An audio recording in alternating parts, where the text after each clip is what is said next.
Keep it high, keep it tight. I'm Jay Mercer, Review Guy, back to bring you another video, a 5-minute review, in fact. So today I have released my World of Warcraft Leveling Iron Man Challenge, but we're still doing the daily reviews up until tomorrow, and that's when the Q&A is going to come out, where you guys can ask me your questions, and I'll make the video after.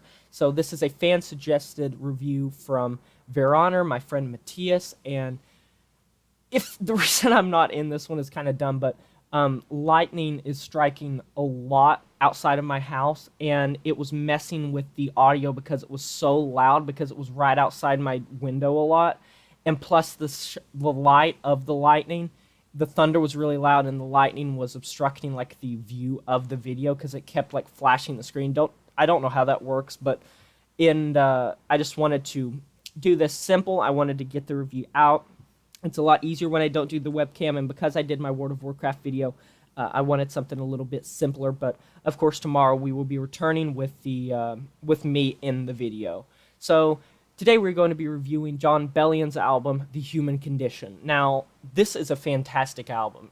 I want to firstly address the name of the album. The Human Condition really fits this type of album and this theme of an album because, see, the lyricism for a semi-pop record, arguably, yeah, for a pop record, for a fairly mainstream pop record that's not mainstream sound-wise, it is, from start to finish, it has some great lyricism, some great insight, and it's not the type of thing that's, like, super hard to follow. It's not the type of thing that's super, like, philosophical or anything. It's more like everyday struggle and the human condition, how things affect us, how we deal with issues, how we deal with ourselves and inner demons and our own depression and our own issues and third wheeling. And there's a lot of really good themes in this album. So I have to say that his voice complements the type of music that is played. Now, this could be described as a lot of different genres. This could be described as hip-hop. This could be described as alternative R&B. This could be described as pop rock. This could be described as electronic.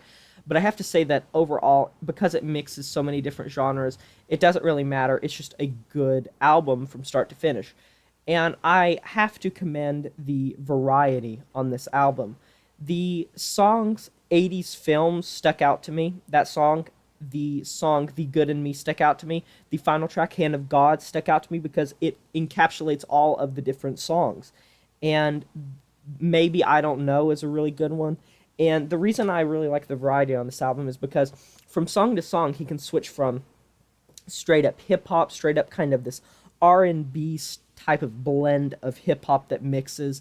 Then you will have this electronic theme song with a lot of synth, a lot of bump behind it. Like 80s Films, it really does sound like an 80s song. It sounds like 80s synth pop, 80s electro wave, if you know what those things are, kind of like that.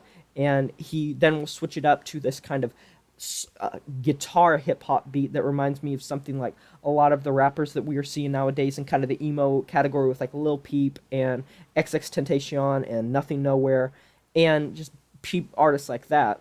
And this is an album that is 55 minutes and 11 seconds, but despite that, it feels like it goes by fast because it's not like you're getting the same song over and over, or you're getting similar songs and you are kind of bored by it. You are mogged by it. You don't really think it's that good of a album because of length, because playing with length of albums is a difficult thing to do because you have to deal with keeping a listener's attention, and I think that The Human Condition does do that. And his fans are ravenous.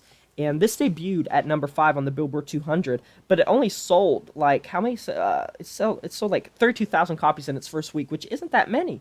And it was like, he is an indie singer. He's the best mainstream singer you haven't heard.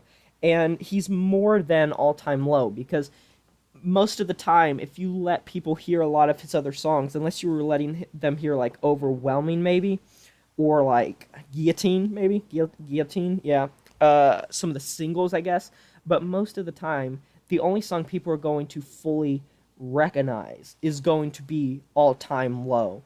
And that's because it is a good song. It's a good single. I'm not denying that. It's a great song. And his voice on this album is great. It has this passion. It has this vigor. It has this just great type of chime to it.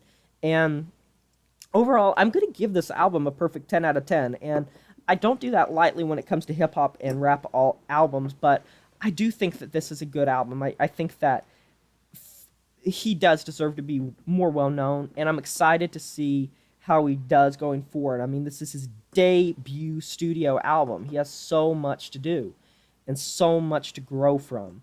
So anyways, guys, this has been JMorph's Review Guy. Thank you, Verona, for the suggestion. So I'll see you tomorrow for the Q&A as well as another review, and I'll talk to you guys tomorrow. My name's JMorph's Review Guy. Go check out the World of Warcraft video if you haven't, please. I worked really hard on the idea of what I wanted to do for that series and topics and stuff, and my friend Matthias, aka Verona, is actually in that video. So I'll talk to you guys next time. This has been JMorph's Review Guy. I'm signing off saying farewell. Oh no, what your mama gonna say when I tell her that I broke no heart? It's just things not the way that they used to be.